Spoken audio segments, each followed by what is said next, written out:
Hi, my name is Jillian. I'm 28 years old, and today should have been a celebration for my family, but it turned into my absolute nightmare. My older sister aggressively shoved me out of the main hall of her wedding right in front of hundreds of high society guests and the entire groom's family. She pointed directly at my face and shouted orders for security to drag me off the Aspen Ranch premises immediately. She declared that my name was never on the official guest list, and that having a sister like me around would only stain her expensive wedding gown and the luxurious image our family worked so hard to build. My father stood right beside her. He didn't say a single word to defend me. Instead, he coldly turned his back, silently approving her ruthless behavior just to save face in front of his wealthy future in-laws. Without making a scene, crying, or engaging in a trashy argument, I calmly tightened my grip on the small wooden box in my hand and walked straight to the parking lot. They believed that kicking me out would forever bury the dirty truths hidden behind the velvet curtains of this $1 million wedding. But they were dead wrong. My sister had no idea that her decision to expel me at this exact moment was about to trigger a chain reaction of financial ruin right before the vows were exchanged. If you want to uncover the shocking secrets hidden behind that lavish wedding dress, hit that subscribe button right now so you don't miss a single second of the breathtaking drama ahead. As soon as I reached my sedan parked in the west parking lot of the estate, Attorney Desiree shifted her laptop off her lap and unlocked the passenger door. She handed me a neatly organized legal folder, her expression calm yet serious. Desiree had spent the last 3 weeks conducting a complete audit of my personal assets, and her presence here was purely business. "Jillian, we have a situation regarding the marital paperwork," Desiree said, opening her tablet to display a digital file. "While cross-referencing the premarital agreement your sister submitted to the Vance family's legal team, I noticed a structural change made late last night. There is an asset listed in the final schedules that contradicts every estate record on file." Before Desiree could elaborate on the specific entry, the digital dashboard in my car lit up with an incoming call. The caller ID displayed Garrett Vance. I hit the speaker button immediately. "Jillian, are you still on the property?" Garrett's voice came through the speakers, sharp and restrained. "I'm at my car," I replied. "What happened?" "I need you to come to the main study in the East Wing right now," Garrett said. "Yvette gave my legal team an updated draft of our premarital agreement 2 days ago, claiming it contained minor technical adjustments regarding post-wedding asset management. My attorney and I just reviewed the fully executed copy line by line, and I found a clause on the very last page that makes zero sense." "Does it involve family assets?" I asked. "It involves property you know better than anyone," Garrett responded, pausing for a brief second. "My father and uncle are already in the room with your father and sister. I am not signing off on any final financial schedules until you verify what is written on this page." "I am coming back," I said. I ended the call, turned to Desiree, and retrieved the original corporate registry documents from my briefcase. Desiree picked up her binder, and together we exited the vehicle, walking directly back toward the East Wing entrance of the residence. 40 minutes after Garrett's call, Attorney Desiree and I pushed open the double doors of the East Wing study. Inside, the atmosphere was tight. My sister Yvette stood near the mahogany desk alongside my father Sterling. Across from them sat Garrett Vance, his father Gavin Vance, and his uncle Vance. The moment Yvette saw me step over the threshold, her face hardened. She pointed a finger toward the hallway and slammed her palms against the desk surface. "Why are you back here?" Yvette shouted, her voice echoing off the wood-paneled walls. "Security removed you from the property. You have absolutely nothing to do with this marriage." My father stepped forward, setting his drink glass onto a coaster. "Jillian, leave now. We are finalizing family agreements with Gavin and his brother before the main ceremony begins." I remained standing near the entrance, holding my folder firmly at my side, while Desiree stood beside me with her briefcase. "This isn't about your marriage, Yvette," I said. "It's about an asset you just put into a legal agreement. She has no standing in this room." Yvette turned to Gavin, her tone rising. Garrett, why did you invite an excluded family member into our private contract discussion? Garrett did not look at Yvette. Instead, he stood up from his chair holding a thick stapled document with blue tabs attached to the margins. He walked around the table and placed the document flat between the two families. That's why I called her. Garrett said, his voice level.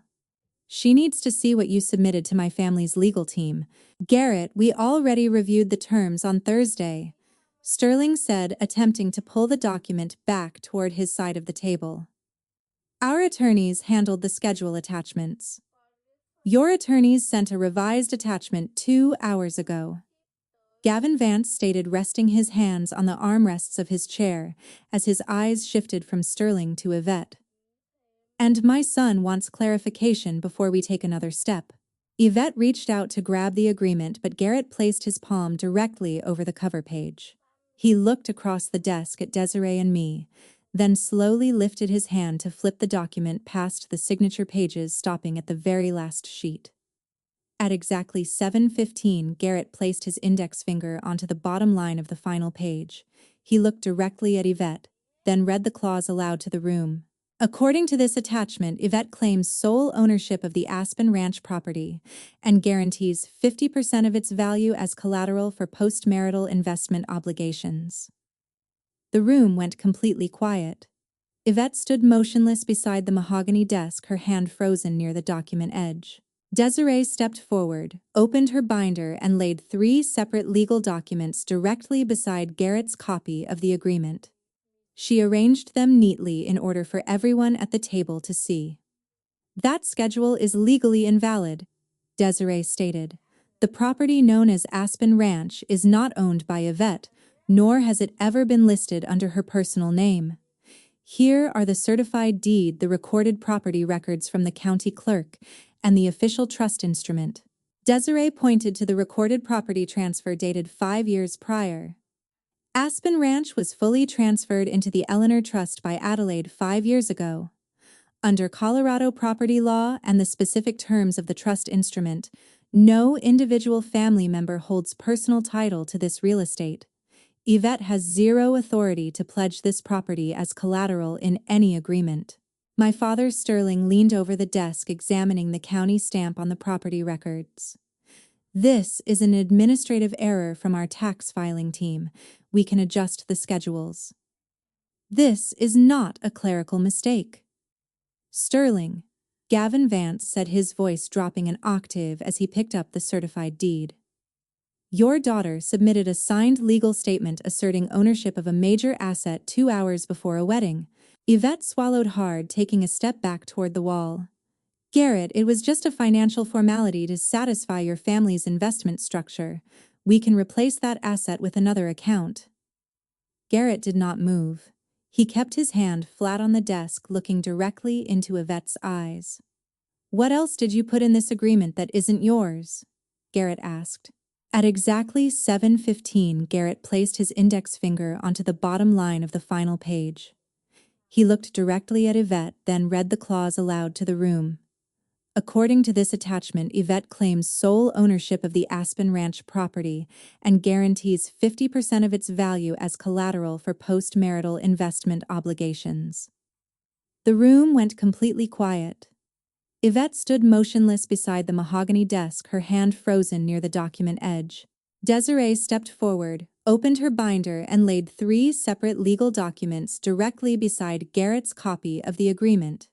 She arranged them neatly in order for everyone at the table to see. That schedule is legally invalid, Desiree stated. The property known as Aspen Ranch is not owned by Yvette, nor has it ever been listed under her personal name. Here are the certified deed, the recorded property records from the county clerk, and the official trust instrument. Desiree pointed to the recorded property transfer dated 5 years prior. Aspen Ranch was fully transferred into the Eleanor Trust by Adelaide 5 years ago. Under Colorado property law and the specific terms of the trust instrument, no individual family member holds personal title to this real estate. Yvette has zero authority to pledge this property as collateral in any agreement. My father, Sterling, leaned over the desk examining the county stamp on the property records.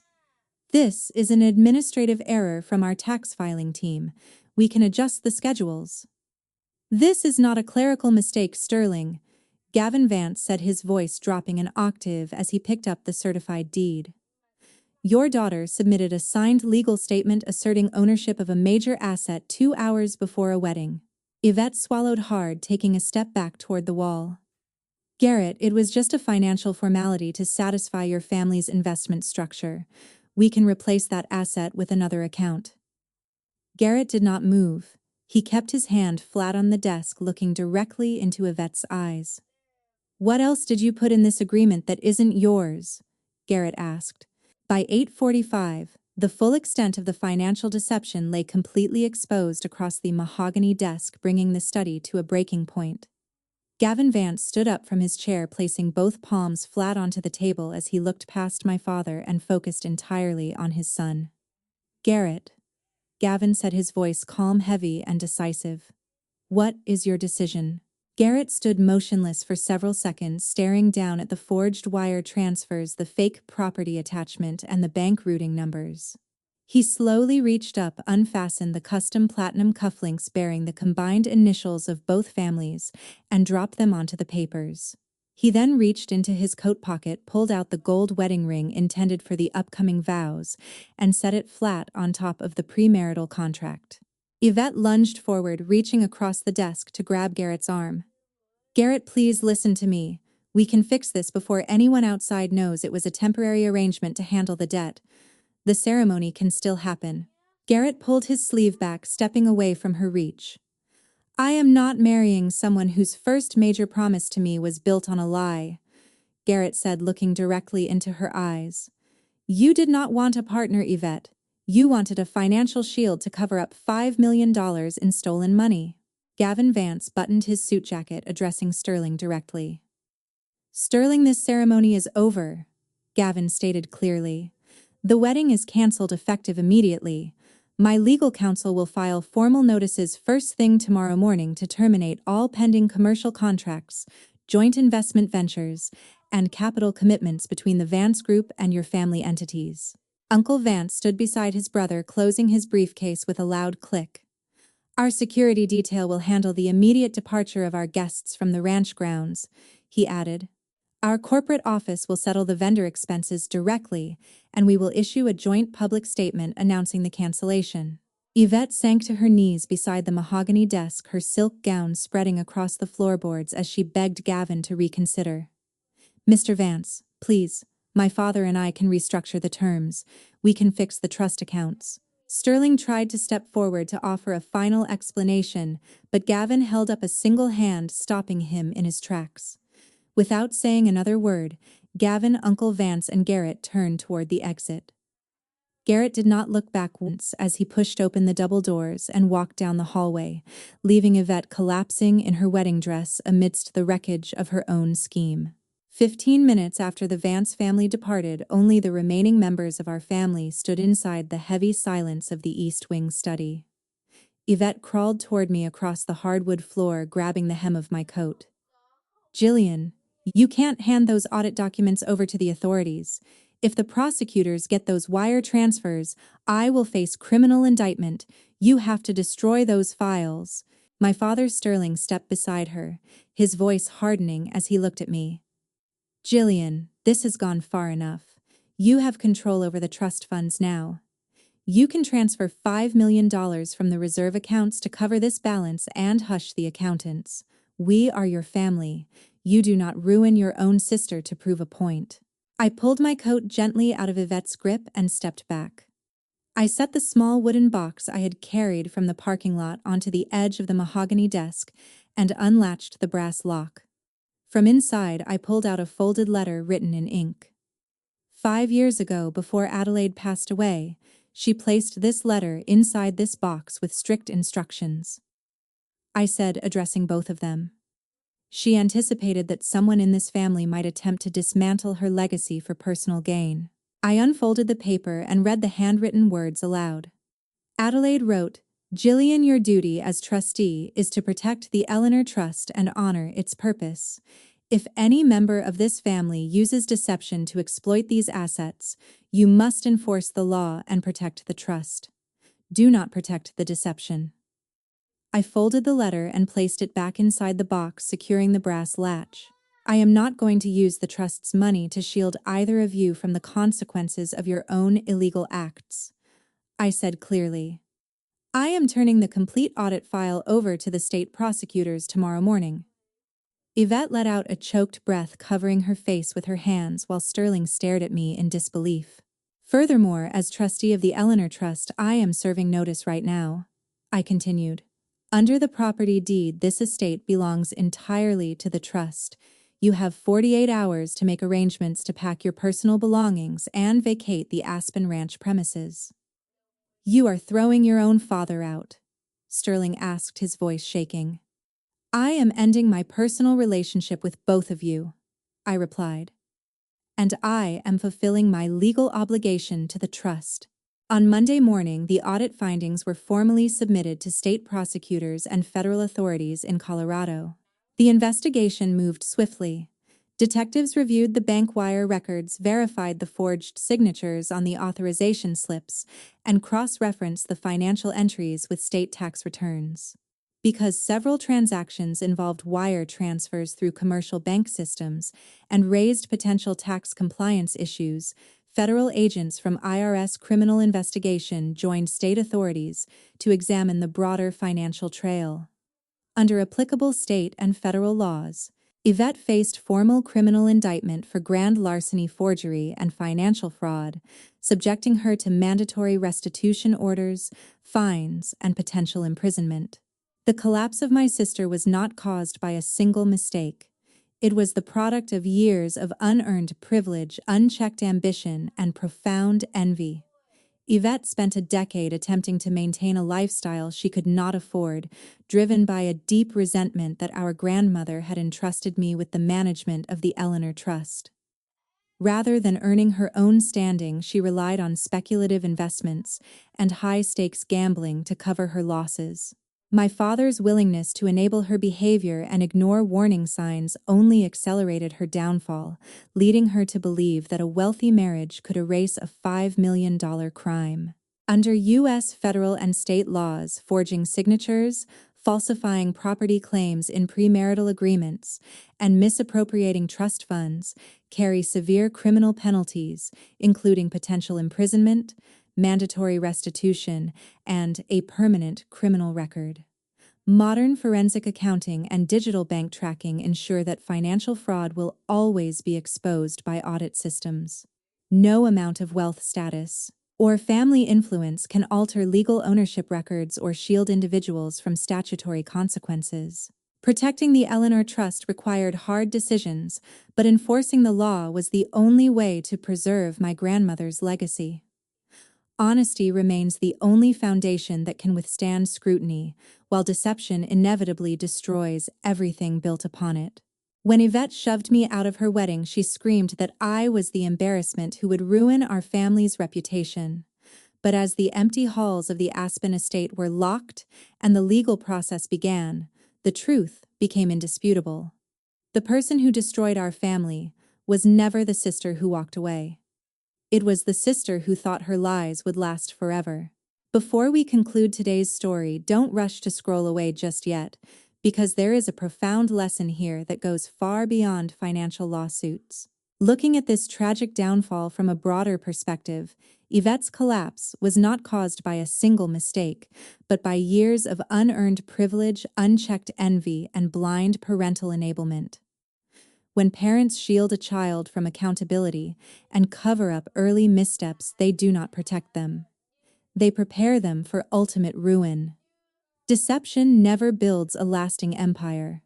No matter how lavish a wedding dress is or how high a family's social standing appears, a foundation built on lies will eventually crumble under the weight of truth. Integrity is not just a moral principle. It is the only true protection for any family legacy. If you were in Jillian's shoes, would you have handed those audit documents over to the authorities to enforce the law, or would you have spared your own sister to keep the peace? If you have a different perspective or approach to handling family betrayal, drop your thoughts in the comments below. Thank you for watching, and don't forget to like and subscribe for more real-life lessons and dramatic stories.